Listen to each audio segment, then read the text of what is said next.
Dhaabbileen amantaa nageenya tokkummaa fi jaalala labsuun lammiilee gidduutti wal amantaa fi wal danda'uun akka jiraatu akkasumas lammiileen nagaan ba'anii nagaan akka galaniif qoonni isaanii olaanaadha.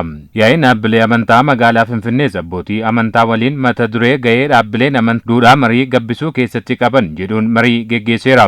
Waltajjiin marii abbootii amantaa kutaa bulchiinsa magaalaa Qiirqosii fi Lidataa hirmaachise kan geggeeffame yeroo ta'u barreeffamni ka'umsaas dhiyaatee marii bal'aan irratti taasifameera.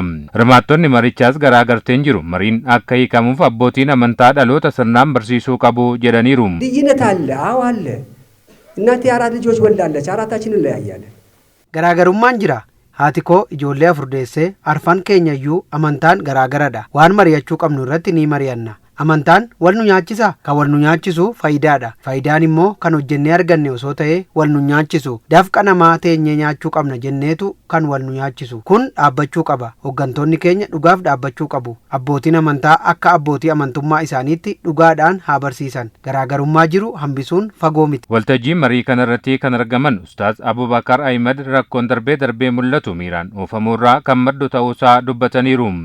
አገራችን ካለችበት ሁኔታ አንፃር ብዙ ያለፍናቸው ያሉ የፈተና ጊዜያቶች አሉ ሐለ ብይ ኬኛ ከሰ ጅርቱን የሮን ቆርማታ ከሰ ደርቢኔ ባየቱ ጅሩ የሮ ቆርማታ ሰነስ ወልዲቡን ወልሎሉን ከን ከሰ ደርቢኔ ሶን ታኔ ወሊን መሪያቹን ወሊት ዱፉኒዳ ብየ ወሊኒ ተውፊ ብየ ሰባፊ ሰቢለሞታ ዋንታቴፊ tokko tokko qabatee tokko tokko ammatee malee tokko tokko dhiibee keessa jiraachuun kan danda'amu miti beekamtii waliif kenninee jiraachuu waan qabnuuf malee har'a manneen amantaa keenyaa nutti dhiphatanii miti kan wal dhiibnuuf lakkoofsi hordoftootaa keenyaa nu hanqatee miti amma rakkoon keenya amantaa ala baheera jechuudha miira wajjin kan walitti hidhateef lolli kan uumamuudha. ከስሜት ጋር የተቆራኘ ነገር ሲሆን ነው ጠቡ የሚመ barreessaa yaa'ii dhaabbilee amantaa magaalaa Finfinnee Sooraa Taamiraat Abagaas waliin mari'achuun biyyattii fuulduratti ceesisuu keessatti qooda olaanaa qaba kaasanii mariin dhaabbilee amantaa waliin taasifamu kunis marii biyyaalessaa geggeeffamuuf galtee ta'uu himaniiru. Waan akka biyyoolessaan marii guddaa jalqabamaa jira komishinis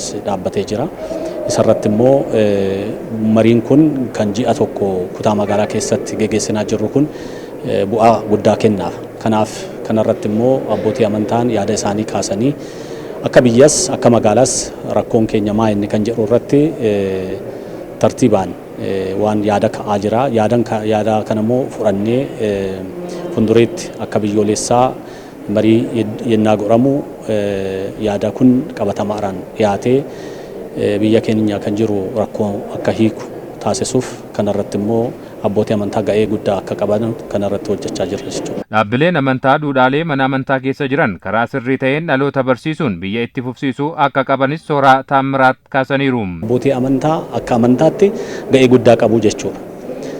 Duudhaalee amantaa keessa kan jiru waa guddaa jira.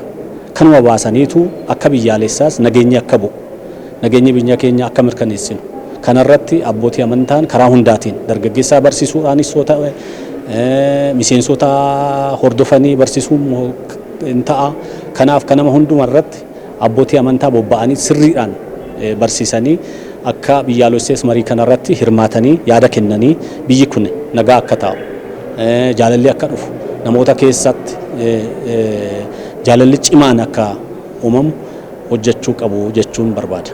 Ittaantuun biiroo bulchiinsaa fi nageenyaa bulchiinsa magaalaa Finfinnee aadde Liidiyaa Girmaa mariin geggeeffamu walitti bu'iinsa uumaman hiikuun tokkummaa fi badhaadhina waloo keenyaa kan mirkaneessan ta'uu qabu jedhaniiru.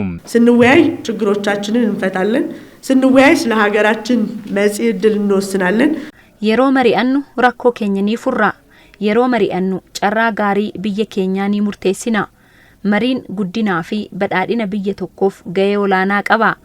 mariin gaggeeffamu kunis marii biyyaalessaa gaggeessinuuf galtee ta'a biyyi keenya daandii guddinaa irratti argamti guddina kana itti fufsiisuuf ammoo dhaabbileen amantaa fi mootummaan hojii misoomaa fi nageenyaa irratti cimanii waliin hojjechuun itti fufuu qaba. በሰላምና በልማት አብሮ የመስራት ሂደቱ ተጠናክሮ መቀጠል አለበት. mariin dhaabbilee amantaa magaalaa Finfinnee kutaalee bulchiinsa magaalotaa hunda keessatti kan adeemsifamu ta'uun himameera.